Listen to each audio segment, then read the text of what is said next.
Hey everyone, welcome in to another daily editorial here on the KE Report.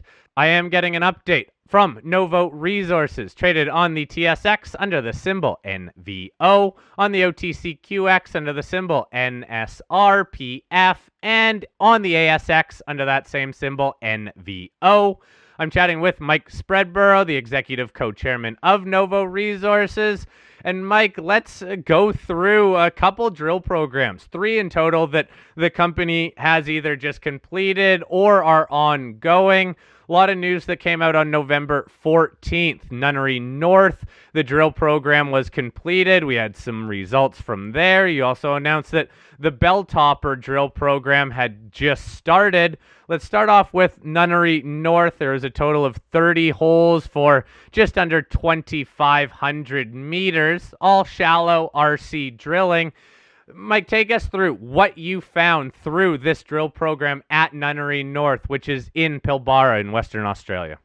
Corey, great to catch up. Yeah, Nunyerry is very, very exciting for us. If your listeners will recall, we identified a huge soil and rock chip anomaly up to 10, 20 grams per tonne from those soils and rock chips. We put out some results a little while ago on some of the first holes, but we've now completed the program. As you said, almost 2,500 metres of holes. We drilled 30 holes. We really concentrated on one area of this whole 1.4 kilometre system. So this is really early days. We probably call it proof of concept, trying to understand the geology behind this, below the surface. No one's ever been there. This is virgin drilling. No one's been there. It is really, really exciting. So the results that we've seen up to 11 metres at around 2 grams, 7 metres at 1.5, 5 metres at 1.8, 8 metres at 1.3. So they really provide a lot of encouragement. They are only shallow holes. We're only drilling 80 metres in depth, but we drilled a series in this kind of concentrated area, a series of what we call fence lines, where you drill maybe 100 metres spacings, but you'll drill 3 or 4 holes along the fence line. And the reason we do that is so the geologists can kind of join the dots. And what's exciting is we can join the dots. We're seeing quartz vein systems that we can flow from one hole to another. And that gives us confidence that this thing could hold together. So very, very early days. So, Mike, you mentioned that you're just focused on this one area out of a much broader target here. Why did you focus so much just in this one area for this program? It was really the fact that we understood the geology could be slightly complex. No one's been there before, so there's not a real great understanding of what's under the surface than what we've mapped on the surface. So by really focusing a little area allows the geologists to get an understanding of that geology before we decide what the program should look like going forward. So we would see the next program sometime around March, April next year, that we would do some serious step out along the 1.4 metre zone, trying to get the full extent both laterally but also depth. As I just said, the holes are quite shallow. We see continuity of grade at depth. We'll drill some deeper holes and see what happens. So overall, I think it's a virgin discovery in the middle of the Pilbara where no one's been. It's a great outcome for us and one for people to keep an eye on as we go forwards. So since it is still such early stage, can you make the comparison of this discovery to any of the other assets in and around the area? Look, it's a bit hard and a bit early at this stage, but let's remember not too far north of us is the Grey and their big system, 10 million ounces. Below us down at Newman, we've got Capricorn Metals and their Kalawindra project where they're mining about, I think it's 2 or 3 million tonnes a year, producing 150,000 ounces. So there's enough excitement in the Pilbara of gold projects. Maybe this is one of them. Early days, but it's exciting. That's why we're in the Pilbara. So when will we find out more information on the next program, as you said, to expand and even drill deeper? Yeah, we'll put out a release probably around about February outlining the program going forwards. All right, let's also talk about the other news release on November 14th that was at Belltopper. Drill program starting there. This is approximately a 2,300 meter program. Diamond drilling, though, so a little bit different. Belltopper is in Victoria. Can you give us some insights on what the goals are around this program, please? Yeah, so Belltopper in Victoria, 50 kilometres south of the world-class Fosterville gold mine. We've done a lot of work in the last 12 to 18 months putting together a really good geological picture. We've pulled together the geophysics, the soils, previous drilling, and we've even built a 3D model of the historic mining that was done, 100 years ago.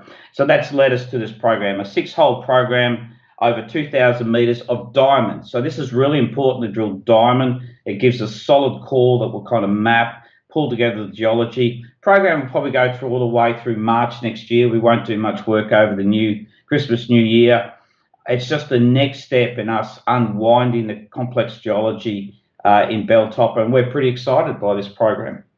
Now, can you touch on that, one of the main targets that you're looking to develop, the high-grade zone on that Levar Reef, where some drilling from last year returned some high grade? Yeah, Levar actually has a historical resource of around about 100,000 ounces, so very, very small.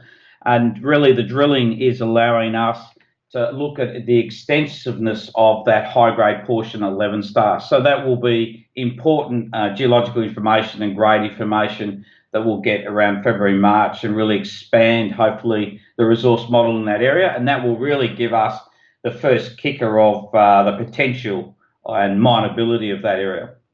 Now, there's another drill program that is ongoing, and that is with your partner De Grey at the Egina JV projects. I believe De Grey starting about a 39,000 meter drill program at the Becher Project. Can you give us some more insights on how this is progressing? Yeah, this is very, very exciting. As your listeners probably remember, De Grey, we've done a great joint venture on the Becher Project, which we're really excited about. They like it because it's right next to their 12 million ounce Hemi project. They're spending $25 million over 4 years. So that's a huge amount of money, but it shows their excitement. They've now taken over management of exploration, and at the moment, they're progressing this 39,000 metres of exploration program, a combination of air core, RC, and they'll do a bit of diamond. We would hope to see some results before Christmas, maybe in the new year. But it's just so exciting for us to see De Grey take over. They like our story. They like the exploration program that we put together, and they're basically following that path. So sit back and have a look. We're really hoping that we'll see similar geological systems as you've seen on the other side, where they continually see deposits of 1 million ounces. So that'll be an exciting journey. So, Mike, are there any other drill programs that are also coming up for the company? Understanding you just wrapped up Nunyerry North, you have Belltopper ongoing, De Grey is managing the one at Becher. Anything else we should be aware of? Look, that's keeping us busy enough as it is. We're fortunate in Novo. The Pilbara we don't drill. This December, February time, it's too hot, a lot of rain. So we've got the ability to move from the Pilbara to Victoria and then back again. So that allows us to have consistent exploration effort, drives efficiency and synergies. So we're in a good position. Now, how about upcoming news flow? It sounds like a lot of drill results, but where should investors be focused? Well, you'll definitely see further drill results coming out of Becher, as I said, later this year, early next year, and the Belltopper results will flow through early next year. So they're the exploration news flow that you should expect to see and keep an eye out for. Okay, I guess one more question regarding cash in the bank. Where does the company stand to move forward with all this drilling? So at the moment, we've got about $15 million Canadian, so that's really strong, and we've still got that investment portfolio, which is around about $25 million Canadian. So we've got enough money to progress our programs going forwards. I do get some questions about, what's happened since the prospectus. So, as we outlined, we did have a big bill. We had to pay 8.5 million Australian to the Western Australian government. So we've done that. So that really, chopped into news flow. We are obviously divesting the Nunyerry Gold Project, but, per what we've mentioned before, it's costing us somewhere to $400,000 to $500,000 a month to maintain that. So every cent outside of those kind of two big chunky things is going into the ground and exploration. Now, with the shares that you hold in other companies, do you have any plans to divest those and generate some cash there?